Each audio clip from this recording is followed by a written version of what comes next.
One day, the beautiful Pocahontas had a troubling dream about a spinning arrow.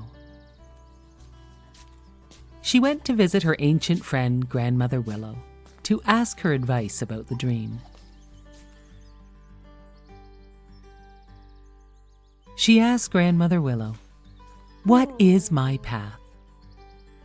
Grandmother Willow told her about the spirits in the earth, water, and the sky. Listen to the spirits and they will guide you.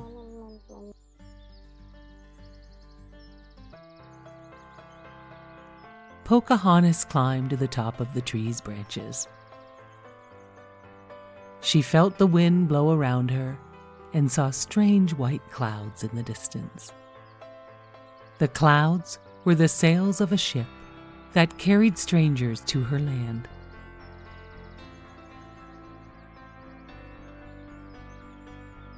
That afternoon, Pocahontas spotted an adventurous man exploring the forest. For some reason, she was drawn to him. She followed him, and he turned to see who was near. John Smith and Pocahontas stared at each other for several minutes. John had never seen such a mysterious and beautiful woman. Pocahontas was scared, but John assured her he was not going to hurt her. Pocahontas did not understand his language, but rather listened with her heart. She introduced herself. "I'm Pocahontas," she said as they shook hands. They began to talk, and soon they bonded in a way that both had never experienced before. John met her friend the raccoon and hummingbird. Pocahontas guided John through her forest home, showing him the gentleness of a mother bear with her cubs.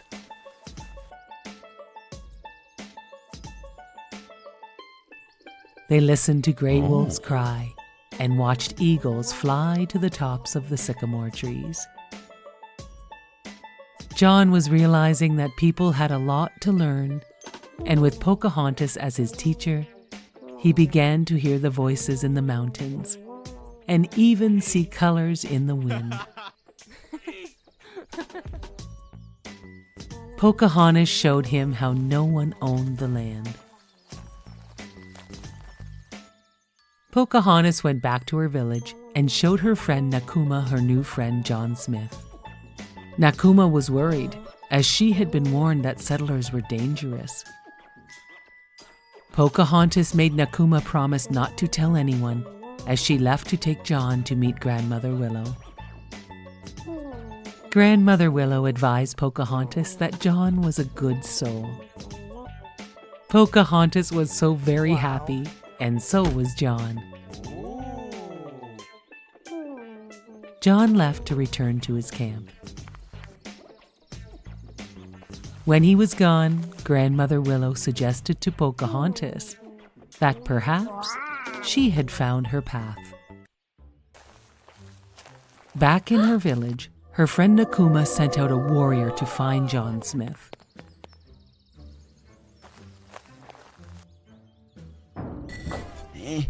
When Pocahontas returned to her village, the warrior had taken John prisoner. Pocahontas fell to her knees crying. Nakuma was so sorry for what she had done and told Pocahontas, "I am so sorry. I thought I was doing the right thing." Pocahontas visited John in the prisoner's teepee. John told Pocahontas, "I would rather die tomorrow than live 100 years without knowing you." Pocahontas needed some help, and she went to visit Grandmother Willow. As she was walking, her raccoon friend gave her a compass he had snuck from John's bag earlier. The compass's arrow was spinning around. "My dream," said Pocahontas. She knew she must return to save John from the warriors. She protected him but he had already been wounded. Heavy-hearted, they both knew he must return home to survive. "We will always be in each other's hearts," they agreed, as they shared a tender kiss goodbye. As Pocahontas watched his ship sail away, the wind touched them both once again. The end. Once upon a time, there was a boy named Aladdin who lived far, far away with his poor widowed mother. One night, a stranger knocked on the front door and said, "Good evening. My name is Mustafa, and I am looking for my brother's son, Aladdin. I would like to take Aladdin to work with me to make good money." Aladdin wasn't too keen on the idea, because there was something about Mustafa that he did not like. But his mother thought it was a great idea, and she agreed to let Aladdin go with his uncle.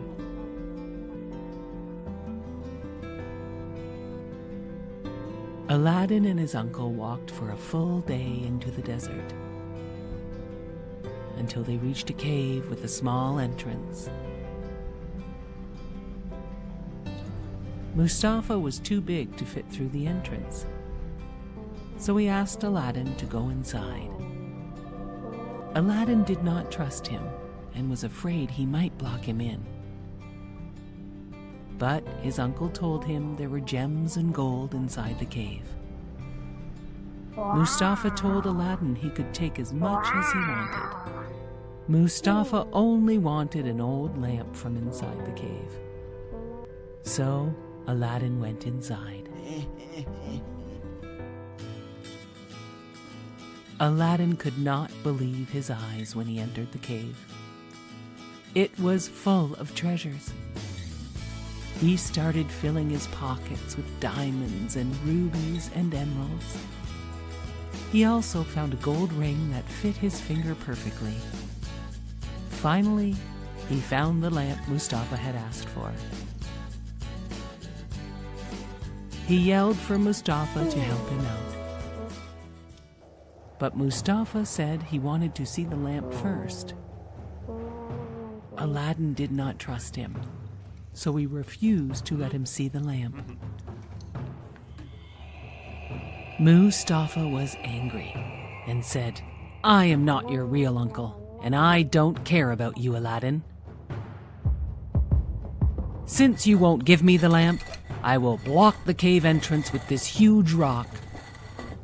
Mustafa left Aladdin inside. Aladdin sat crying with the lamp inside the cave. "Stupid old lamp," he said. "It is not even real gold."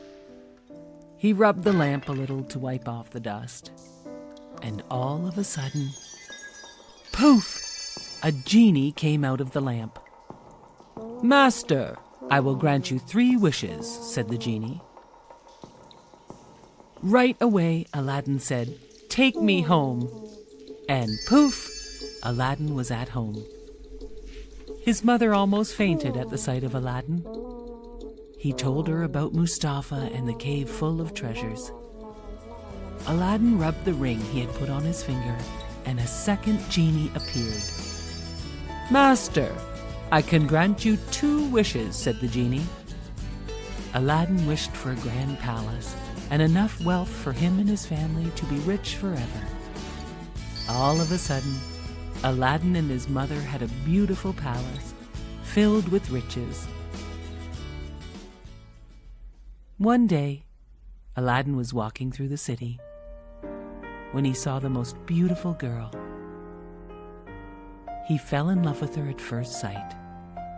She was the Sultan's daughter, Yasmin. Yasmin loved Aladdin too. Aladdin went to ask the Sultan if he could marry Yasmin, and the Sultan said yes. After many years, the Sultan died, and Aladdin ruled the country. This news reached Mustafa.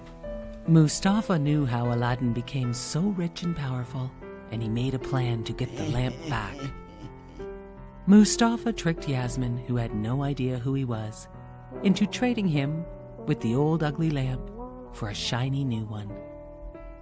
Yasmin accepted the trade and went to show Aladdin. Aladdin was mad at Mustafa for tricking his wife into this trade. He searched for Mustafa and found him sleeping with the magic lamp. Aladdin slipped the lamp from Mustafa and raced back to the palace. Aladdin had one more wish, and he asked the genie to turn Mustafa into a frog so that he could never bother them again. The genie granted Aladdin's wish, and Yasmin and Aladdin lived happily ever after. Simba the lion carried a heavy burden for such a young lion, as he thought he was responsible for the death of his father.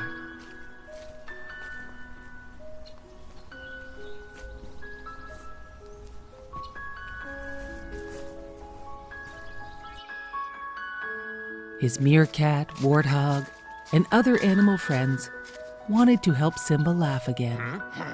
"You must put the past behind you," they all told him. "Hakuna Matata." Hakuna Matata means no worries, they told Simba. Soon Simba felt much better as he joined his animal friends.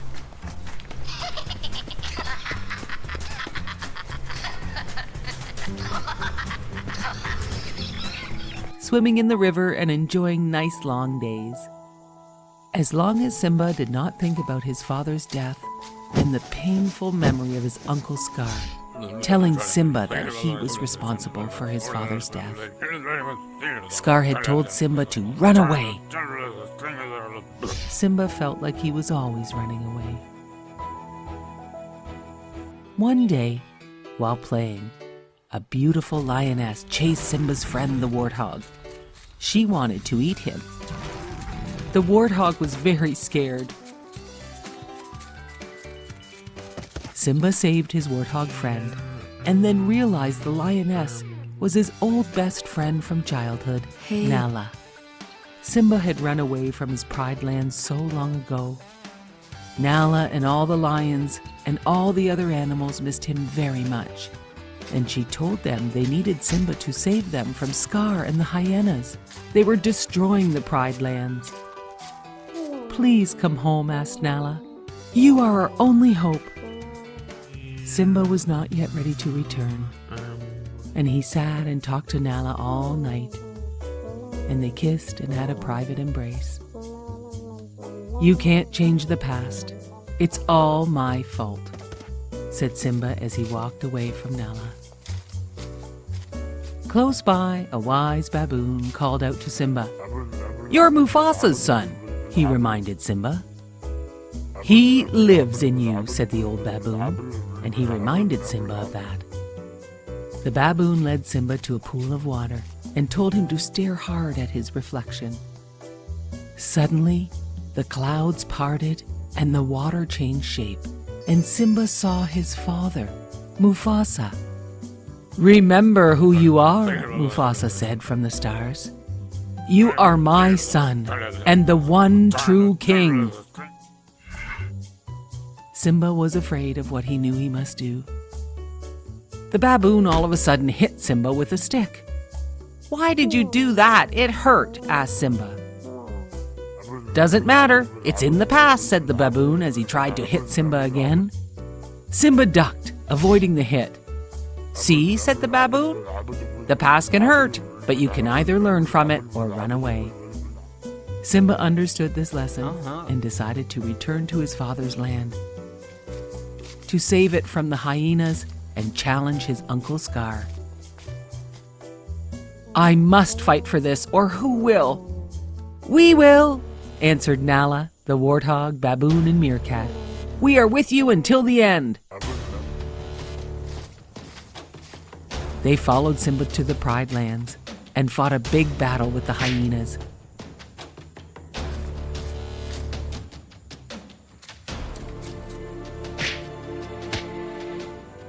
Simba fought his evil Uncle Scar. Scar admitted, "I killed your father, Mufasa." When Simba heard this, a great anger surged through him. Anger for the death of his father. Anger for years of guilt. Anger for the destruction of his home, the Pride Lands. With a great roar, Simba flipped his uncle over the rock. Scar was defeated. Simba roared and finally claimed his rightful place as king. Nala was waiting for him and told all the animals that Simba was now king of the land. As news of Simba's return spread across the vast land, all of the animals once again roamed free. The land began to heal, and Simba and Nala ruled as king and queen.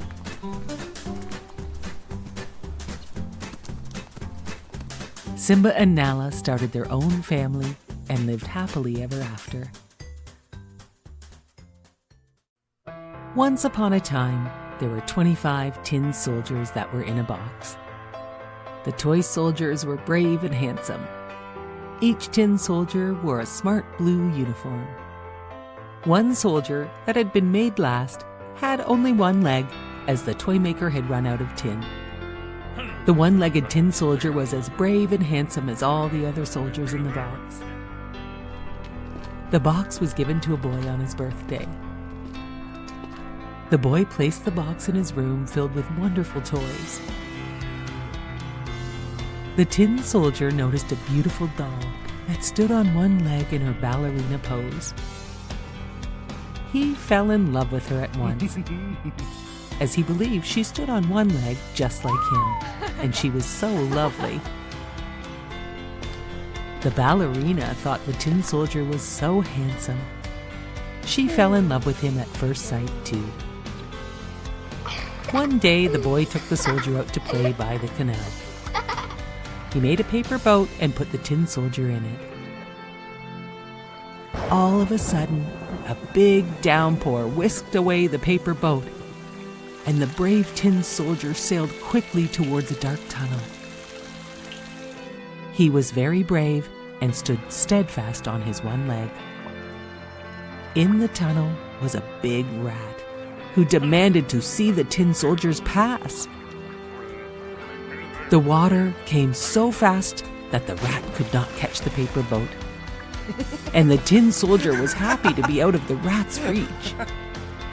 The tin soldier wondered what lay ahead as he stood bravely in his paper boat in the dark tunnel. He also wondered if he would ever see his true love, the ballerina, ever again. Suddenly, he heard a great wall of water. The tin soldier knew he was heading for the end of the tunnel, and a great waterfall must lay ahead. He stood bravely on his one leg as his soggy paper boat flipped end over end and sank into the whirlpool at the end of the waterfall. He thought to himself, "I will never see my ballerina again." All of a sudden, a great fish swallowed him up. It was so dark inside the giant fish, but the tin soldier was as brave as ever. After a long time, the fish was caught by a fisherman's hook. The fisherman took the fish home to cook for dinner. Upon cleaning the fish, the cook exclaimed, "Well, if it is not the young boy's toy tin soldier inside this fish." The tin soldier was thrilled to be home as the cook placed him back in the toy room.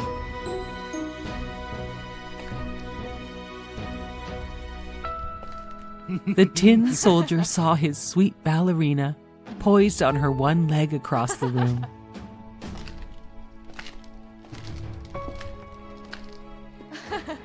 The one-legged toy soldier smiled when the little boy approached. "Where have you been?" said the little boy. "You smell like fish and are so dirty." The little boy opened the window and tossed the tin soldier out the window.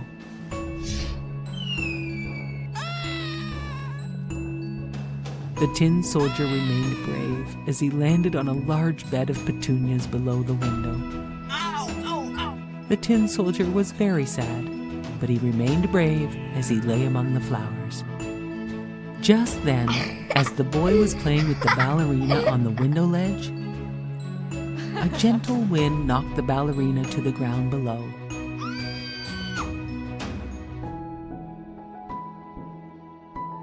Straight into the petunia garden. The brave tin soldier could not believe his eyes when his ballerina landed right in front of him. The tin soldier asked her to stay with him and be his wife. "Yes," she exclaimed, "I thought you would never ask." The tin soldier and his ballerina were married in the flower garden below. In the moonlight, she would dance for him among the flower petals. They remained true to each other forever, living in the lovely flower garden as husband and wife.